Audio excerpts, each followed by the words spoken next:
Jatin Das park metro station 22 মাস ধরে recommendation হয়ে থাকা সত্ত্বেও চাকরি মেলেনি। বারংবার বিভিন্ন আইনি জটিলতার কথা বলে তাদেরকে অপেক্ষায় রাখা হয়েছে। তাই পুজোর আগে নিয়োগ পাওয়ার দাবিতে কালীঘাটের উদ্দেশ্যে রওনা হয়েছে এসএসসি যুব ছাত্র অধিকার কর্মশিক্ষা ও শারীর শিক্ষা মঞ্চের সদস্যরা। তারা প্রত্যেকেই হবু শিক্ষক। পরীক্ষায় পাশ করে রেকমেন্ডেশন হাতে পেয়েও নিয়োগ পাননি। এবার সেই নিয়োগপত্র যাতে তারা দ্রুত পান, সেই মুখ্যমন্ত্রীর হস্তক্ষেপের দাবিতে পথে নেমেছেন তারা। আপনাদের দাবিগুলো কি কি রয়েছে?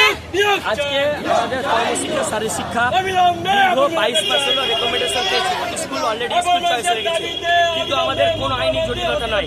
কোন অশুভ কারণের জন্য আজ আমরা নিয়োগ পাচ্ছি না। তাই মাননীয়ের কাছে আমাদের আবেদন যে উনি দ্রুততা সহকারে এই নিয়োগের জটিলতা কাটিয়ে আমাদের স্কুলমুখী করুন। আমরা আর পাচ্ছি না। আমরা অনেকদিন ধরে এই পথে যাচ্ছি, এই পথে কোনো সমস্যার সমাধান হচ্ছে না। তাই মাননীয়ের কাছে আবেদন করছি যে উনি আমাদের পুজোর আগে এই বেকারত্বের যন্ত্রণা থেকে স্কুলমুখী করুন। আপনারা কি এই মিছিল নিয়ে কি আপনারা একেবারে কালীঘাটে মুখ্যমন্ত্রীর বাড়িতে যাবেন? আমরা ভেবেছি যে মাননীয়ের কাছে আমাদের অ্যাপয়েন্টমেন্ট আছে, উনি কি বলতে চাচ্ছেন সেটাই দেখবো। তার হস্তক্ষেপ আমরাই এটা করতে চাই যে তিনি দ্রুততা সহকারে আমাদের এই নিয়োগ থেকে বেকারত্বের বঞ্চিত সমস্যার সমাধান করুন। কেননা আমাদের কোনো আইনি জটিলতা নাই। এর আগেও তো অনেকবার আপনারা এভাবে মুখ্যমন্ত্রীর বাড়িতে যাওয়ার বা ওনার কাছে আপনাদের দাবিগুলো তুলে ধরার চেষ্টা করেছেন। অনেকবার গেছি, তার কোনো প্রতিশ্রুতি এখন পর্যন্ত আমরা পাইনি।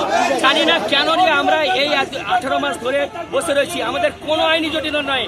একটা মিথ্যা মামলার জেরে আমাদেরকে এই সমস্যার সমাধান এখন অব্দি করছে না। তার জন্য আমরা চাই যে মাননীয় দ্রুততা সহকারে হস্তক্ষেপ করুক, আমাদেরকে স্কুলমুখী করুক, এটা আমরা চাইছি।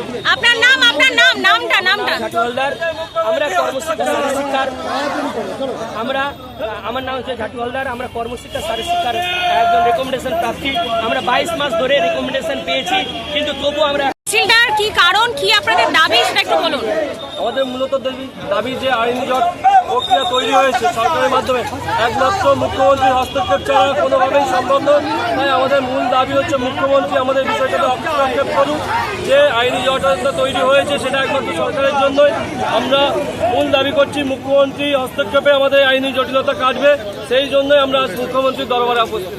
আজ দীর্ঘ 18 মাস ধরে আপনার নাম? আমার নাম তন্ময় খান, শারীর শিক্ষা কর্মশিক্ষা চাকরি প্রার্থী।